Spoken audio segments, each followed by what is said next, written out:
masih bertahan di 6.100-an, tinggal beberapa poin dari posisi 6.200-an. Posisi penutupan tepatnya di 6.196.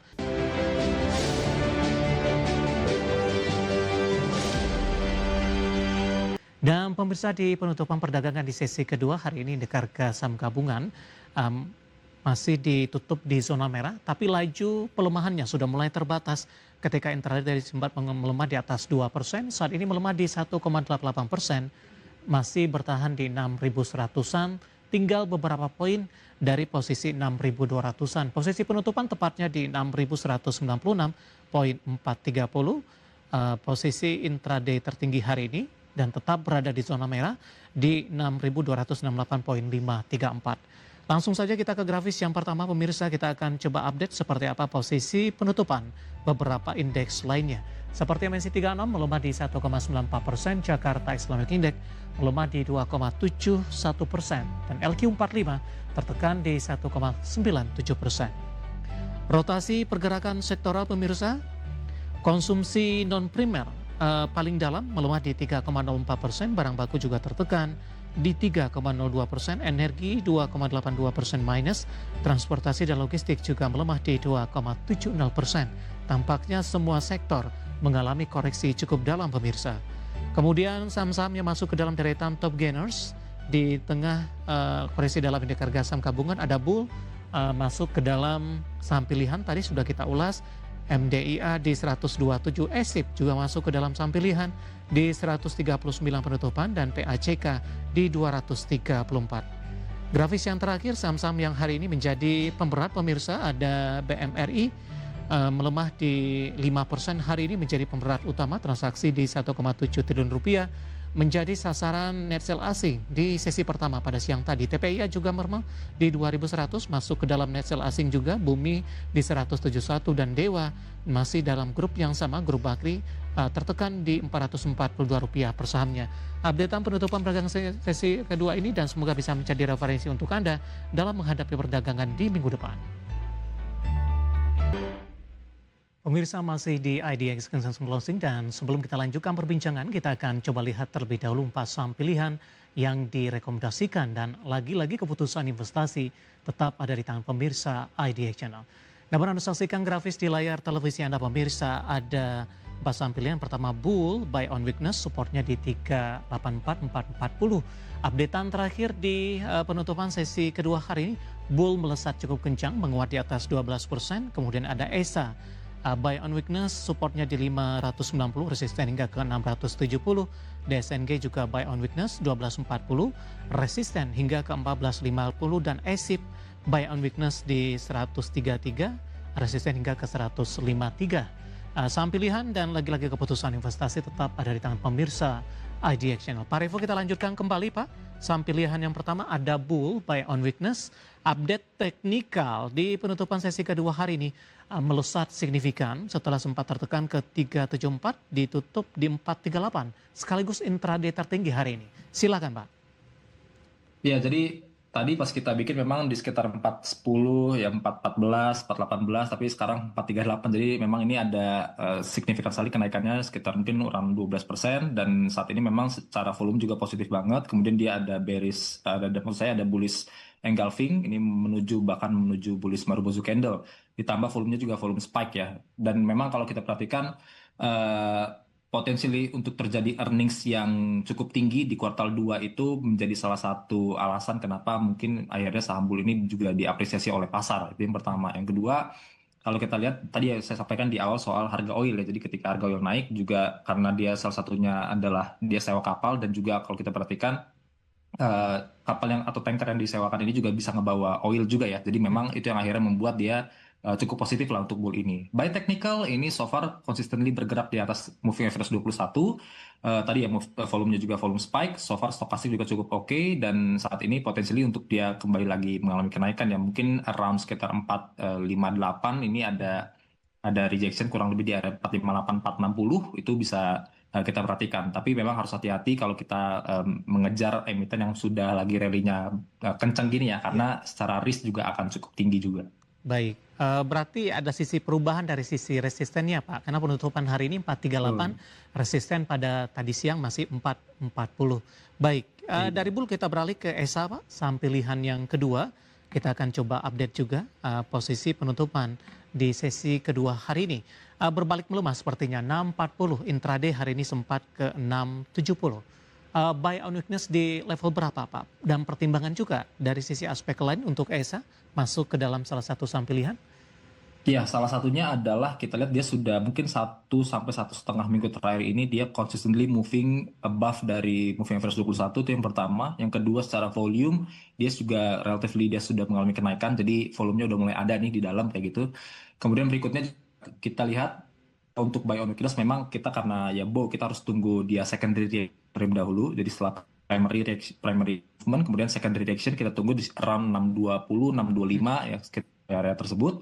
Ya untuk stop loss mungkin around kita plotting below dari mungkin below 2 tick di bawah dari moving average-nya mungkin around 590 apa atasnya mungkin sekitar 670 680 itu bisa kita consider untuk TP atau resistance levelnya.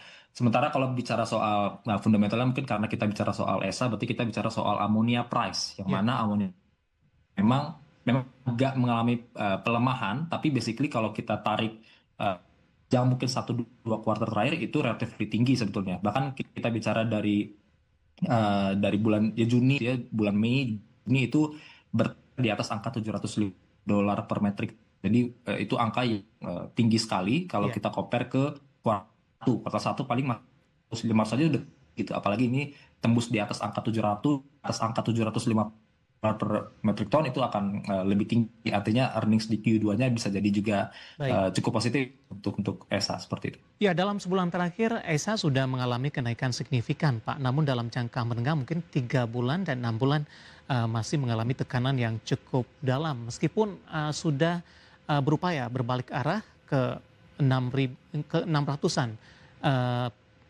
Pak Revo, apa analisis Anda terkait dengan upaya dari ESA untuk mencoba menjauhi level intraday terendahnya, paling tidak dalam beberapa bulan terakhir? Ya upaya upaya setahu saya sih memang salah satunya ya kita kita bisa lihat dari sisi positifnya tadi ya saya sampaikan soal ammonia price sendiri karena dia kan cukup banyak ya revenue streamnya dari ammonia. Jadi ketika ammonia price kan dia bisa mendorong untuk harga sahamnya sendiri. Nah, biasanya uh, earningsnya positif itu akan diapresiasi oleh pelaku pasar. Seperti itu Ya. kurang lebih itu yang Hmm. pertama. Yang kedua kita lihat dari saya sampaikan kalau by technical itu volumenya yang Hmm. volumenya itu sudah bentuk ya. Jadi mulai kebentuk mulai agak stabil. Meskipun memang belum setinggi yang kalau kita compare ketika di bulan April ya. Bulan Ya. April itu volumenya cukup tinggi ya. April tanggal 20-an lah, 20 April itu volumenya cukup tinggi. Memang tidak setinggi itu. Tapi saat ini sudah mulai beranjak mengalami kenaik untuk transaksinya naik, berarti sell value juga naik juga. Nah itu yang artinya sudah mulai dilirik lah kurang lebih itu untuk ESA. Baik. Kita beralih ke saham pilihan yang ketiga pada SNG. Anda juga rekomendasikan buy on weakness. Tadi supportnya 1240, resistennya 1450. Hari ini posisi dari DSNG berbalik mengalami pelemahan cukup dalam, 2,96%. Intraday tadi sempat ke 1365. Di sesi sebelumnya posisi DSNG juga sudah mengalami kenaikan tinggi. Apakah profit taking juga yang membayangi pelemahan yang cukup dalam DSNG di penutupan sesi kedua hari ini? Kalau untuk SNG ini kan CPO ya, jadi CPO itu ada YLC, Pak Ali, Mhm. DSNG dan lain sebagainya. Nah, kalau kita lihat DSNG ini salah satu emiten yang cukup positif dari sisi teknikalnya. Jadi dia agak kayak rounding bottom ya, jadi cukup kayak rounding bottom. Dan dia memang mungkin dalam 1,5 minggu terakhir ini dia moving above dari moving average 21. Itu yang pertama. Yang kedua, yang kemarin itu memang ada kenaikan yang cukup tinggi persen, terlepas memang hari ini turunnya juga ya lumayan ya.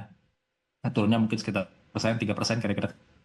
Tapi kita lihat selama dia as long as dia masih bergerak di atas area mungkin 1260, 1270 maksud saya itu berarti dia masih rounding batanya masih lah masih positif gitu. Itu yang pertama.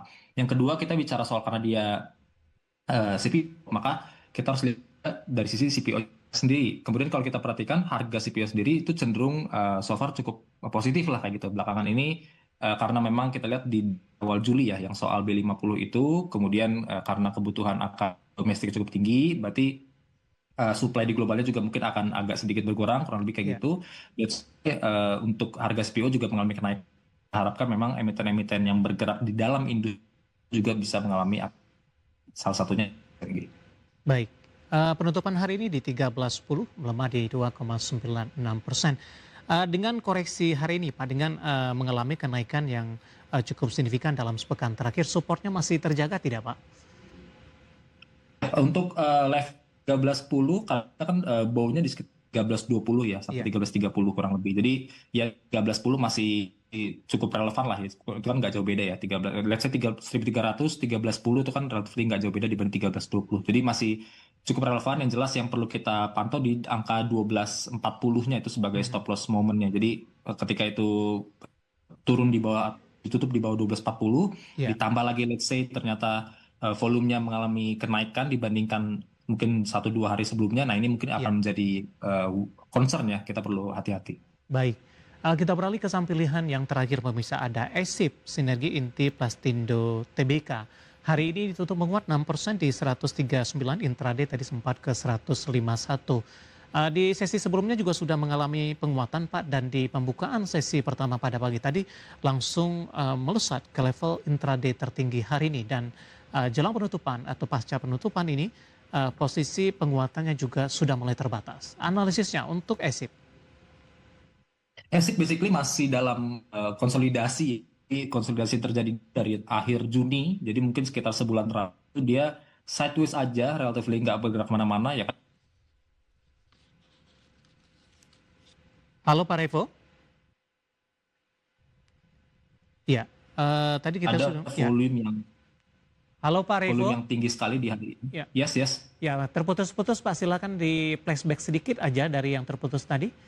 Mm, Ya, jadi dalam sebulan terakhir dia bergeraknya kan sideways, mm, konsolidasi. Tapi yang menarik adalah dalam hari ini itu ada volume yang tinggi sekali. Jadi volume spike terjadi, meskipun memang ada tail yang panjang ya, dari 151, highest point-nya ditutup ke sekitar 139. ya, Tapi dengan volume yang tinggi ini mengindikasikan memang adanya, ya itu tadi adanya transaksi, berarti di dalamnya mulai banyak lagi orang-orang yang melirik juga. Karena biasanya memang SCP juga berkaitan dengan kalau ada Selat Hormuz atau apa yang gangguan-gangguan supply seperti itu biasanya dia ada mengalami kenaikan lah kayak gitu. Jadi memang dengan adanya kondisi-kondisi ya tadi oil juga naik, kemudian juga ada permasalahan apa namanya yang terjadi di luar sana. Jadi memang akhirnya membuat S&P bisa mengalami apresiasi. So, baik. kalau ngelihat harga saat ini sekitar 139, ya mungkin kita bisa bow di sekitar 138, 139, itu bisa diperhatikan juga karena agak cukup menarik juga, tapi memang perlu dipaspadai di area stop loss-nya ya. Jadi mungkin Ya, kita bisa agak ketat untuk stop loss S&P sendiri, yang mungkin around 133, 132.